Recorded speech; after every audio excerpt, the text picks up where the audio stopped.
नमस्कार दोस्तों, petrol and diesel prices are quite high at this time और आप सब लोग इस इशू को लेकर काफ़ी परेशान हैं और सोशल मीडिया पर काफ़ी कुछ लिख रहे हैं।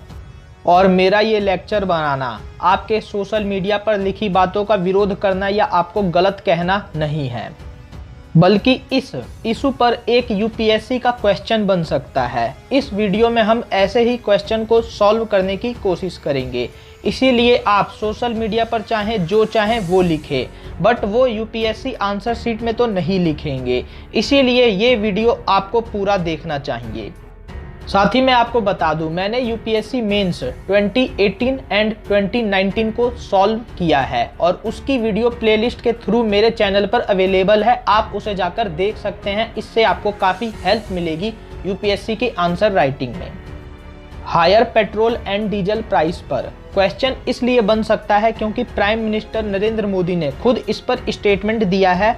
उन्होंने मोटा मोटी ये कहा है, ऑयल प्राइस हाइक के लिए प्रीवियस गवर्नमेंट रिस्पॉन्सिबल है। और रिस्पॉन्सिबल कैसे हैं? तो उन्होंने ऑयल इंपोर्ट डिपेंडेंसी के लिए कुछ ज़्यादा नहीं किया है। तो अपने इस लेक्चर में हम इसी इशू को डिटेल में एनालाइज करेंगे। हम दोस्तों इसको 3-4 टॉपिक में डिस्कस करने की कोशिश करेंगे। सबसे पहले हम ये समझेंगे कि government looting public on fuel price hike, ये कितना सच है या झूठ।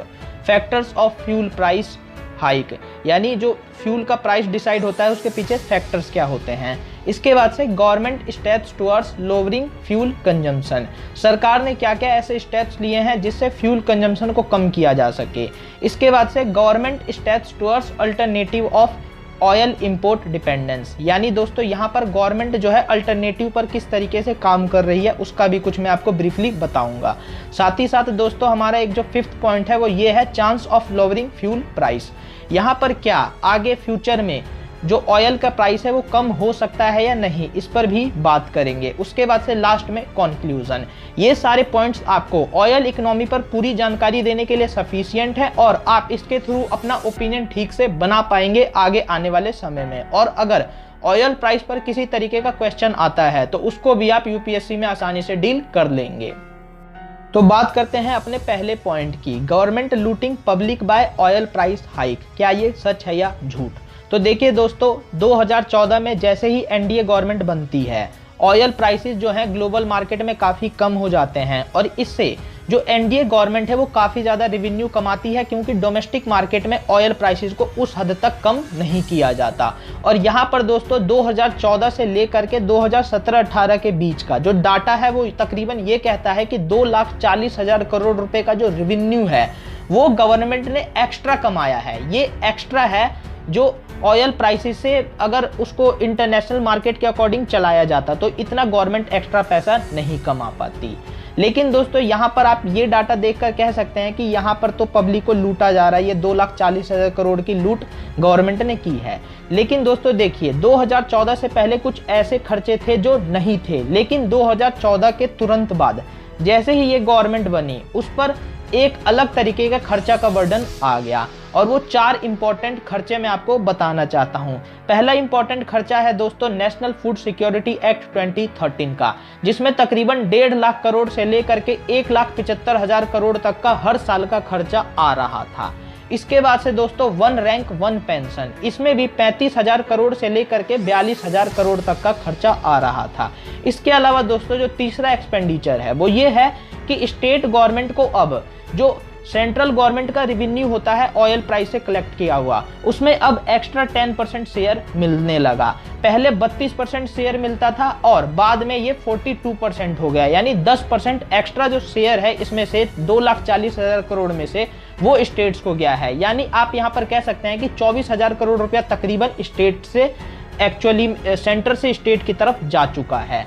इसके बाद से दोस्तों रुपये का डिप्रिसिएशन भी हुआ है, यानी जो 2014 में $1.56 था वो एक्चुअली अब $1.70 है, यानी हमें पर डॉलर बैरल के हिसाब से अब एक्स्ट्रा रुपए पे करना पड़ रहा है। तो अब आप यहाँ पर समझ सकते हैं कि जो ये एक्स्ट्रा 4 खर्चे हैं वो एक तरीके से जो एक्स्ट्रा रेवेन्यू गवर्नमेंट ने कमाया है उसको पूरी तरीके से नलिफाई कर देते हैं। और इसीलिए आप यहाँ पर ऐसा क्लेम कॉन्क्रीटली रूप से नहीं कर सकते कि जो गवर्नमेंट है वो इस समय पब्लिक को लूट रही है ऑयल प्राइस हाइक करके, क्योंकि ये एक्स्ट्रा खर्चे हैं, उससे आप देखकर इस बात को समझ सकते हैं।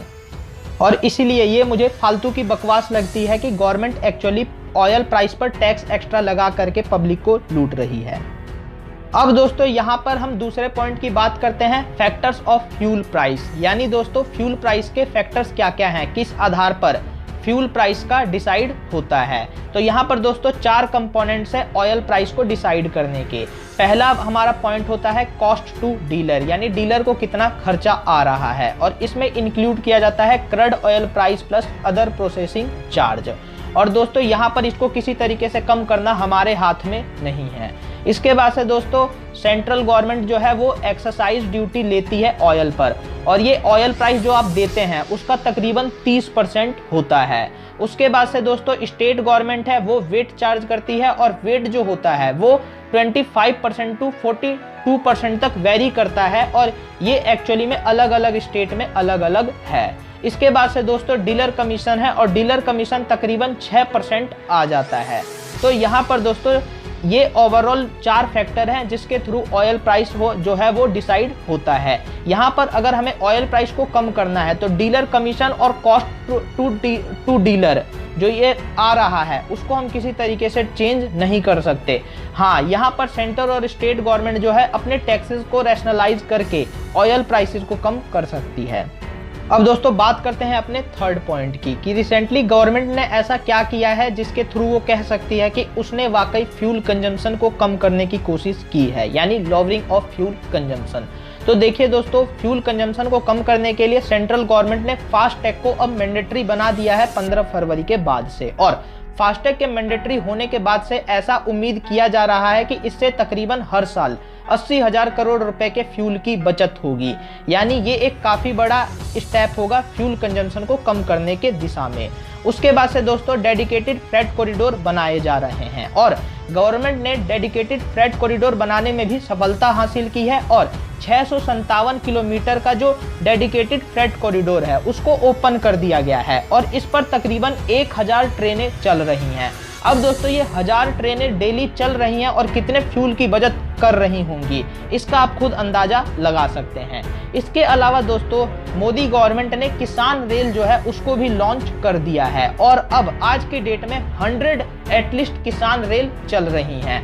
अब दोस्तों ये जो 100 किसान रेल हैं वो एक तरीके से जो ट्रक्स सड़कों पर चलते हैं उनको तो किसी तरीके से रिप्लेस कर ही रही होगी, और इसमें भी फ्यूल सेविंग जो है वो काफ़ी ज़्यादा हो रहा है। उसके बाद से दोस्तों मेट्रो रेल पर गवर्नमेंट काफ़ी अच्छा काम कर रही है। 2014 से पहले मात्र 225 किलोमीटर की मेट्रो लाइन थी, लेकिन आज की डेट में ये बढ़कर 675 किलोमीटर की हो गई है। ये 2020 का डाटा है। अब दोस्तों यहाँ पर देखिए, इसमें से 450 किलोमीटर का जो मेट्रो लाइन है वो एक्चुअली मोदी गवर्नमेंट के द्वारा बनवाया गया है। इसके बाद से दोस्तों देखिए 1000 किलोमीटर मेट्रो नेटवर्क पर अभी काम जो है वो चल रहा है। यानी दोस्तों आने वाले 3 से 4 सालों में हमारे पास 1500 किलोमीटर से ज़्यादा की मेट्रो रेलवे होगी, और ये भी काफ़ी हद तक जो डीजल को है उसको रिप्लेस करेगी, फ्यूल को रिप्लेस करेगी ही। इसके बाद से दोस्तों इनलैंड वाटरवे पर तो ये काम जो है मोदी गवर्नमेंट के रिजिम में पहली बार शुरू हुआ है। फर्स्ट टाइम इनलैंड वाटरवे पर इतना ज़्यादा ध्यान दिया गया है। आज की डेट में 310 किलोमीटर इनलैंड वाटरवे जो है वो बन चुका है, उस पर काम शुरू हो चुका है, मतलब वो एक तरीके से तैयार हो गया है, इतना लंबा पाथ जो है इनलैंड वाटरवे का। अब दोस्तों इससे भी काफ़ी ज़्यादा फ्यूल की बचत होगी। इसके अलावा दोस्तों रेलवे का इलेक्ट्रिफिकेशन जो हुआ है वो इस गवर्नमेंट ने ट्रेमेंडसली काफ़ी ज़्यादा किया है।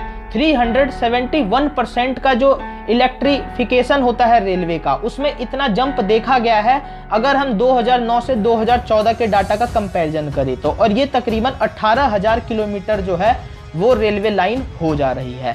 तो ये इस तरीके से गवर्नमेंट के स्टेप्स हैं जो एक तरीके से फ्यूल कंजम्पशन को कम करने की दिशा में लिए गए हैं। इसके अलावा दोस्तों जो पोर्ट्स हैं उनको डेवलप करने के लिए गवर्नमेंट ने अभी काफ़ी सारे इनिशिएटिव लिया है, जिसको मैं फर्दर अपने नेक्स्ट वीडियो में डिस्कस करूंगा। अब दोस्तों बात करता हूं अपने फोर्थ पॉइंट की, और यहाँ पर फोर्थ पॉइंट है हमारा अल्टरनेटिव्स ऑफ फ्यूल, और गवर्नमेंट ने इस पर कैसे ध्यान दिया है उसको समझिए। तो देखिए दोस्तों, आज की डेट में रिन्यूएबल एनर्जी का जो हमारा ओवरऑल एक तरीके से ग्रिड है वो 24% तक पहुंच चुका है, और अगर इसमें हम लार्जर हाइड्रो पावर को ऐड कर दे तो आज की डेट में रिन्यूएबल एनर्जी हमारे देश में 36.4% तक बन रही है, और ये काफी ज्यादा है। अगर इसमें से सोलर एनर्जी की बात करूं तो 5 सालों में, पिछले 5 सालों में 35 गीगावाट का इंस्टॉल्ड कैपेसिटी एक तरीके से तैयार कर दिया गया है। वहीं अगर हम 10 सालों का कंपैरिजन करें अर्लियर गवर्नमेंट का 2004 से 2014 तक का, तो उस समय मात्र 5 गीगावाट का ही इंफ्रास्ट्रक्चर तैयार हुआ था सोलर एनर्जी के लिए। तो यहाँ पर भी गवर्नमेंट ने एक तरीके से काफ़ी अच्छा काम किया है। और यहाँ पर देखिए, उसके बाद से हाइड्रोजन सीएनजी को लॉन्च किया गया, उस पर अभी रिसर्च चल रहा है, और यहाँ पर अगर ये रिसर्च सक्सेसफुल हो जाता है तो ये भी एक काफ़ी हेल्पफुल स्टेप होगा। लेकिन यहाँ पर इससे भी बढ़कर एक और अच्छा काम हुआ है, और वो है कंप्रेस्ड बायोगैस की लॉन्चिंग होना। कंप्रेस्ड बायोगैस पर मैंने एक अलग लेक्चर बना रखा है, उस वीडियो को आप देखिए और आप वहाँ पर आसानी से समझ जाएंगे कि ये एक्चुअली में कितना इंपॉर्टेंट डेवलपमेंट है हमारा अल्टरनेटिव्स ऑफ फ्यूल के डायरेक्शन में। साथ ही साथ दोस्तों, बायोफ्यूल के प्रोडक्शन को भी काफ़ी ज़्यादा बढ़ाने में गवर्नमेंट ने काफ़ी स्टेप्स लिए हैं, नई पॉलिसी बनाई गई है और इसमें काफ़ी ज़्यादा बढ़ोतरी देखने को भी मिली है। और यहाँ पर दोस्तों 5.8% तक का एक्चुअली में जो फ्यूल ब्लेंडिंग होती है पेट्रोल के साथ, जो एक तरीके से बायोफ्यूल की ब्लेंडिंग होती है, इस तक हमने अचीव कर लिया है। इसके अलावा दोस्तों और भी काफ़ी सारे स्टेप्स हैं, लेकिन सबको वीडियो में ओवरऑल बता पाना पॉसिबल नहीं है।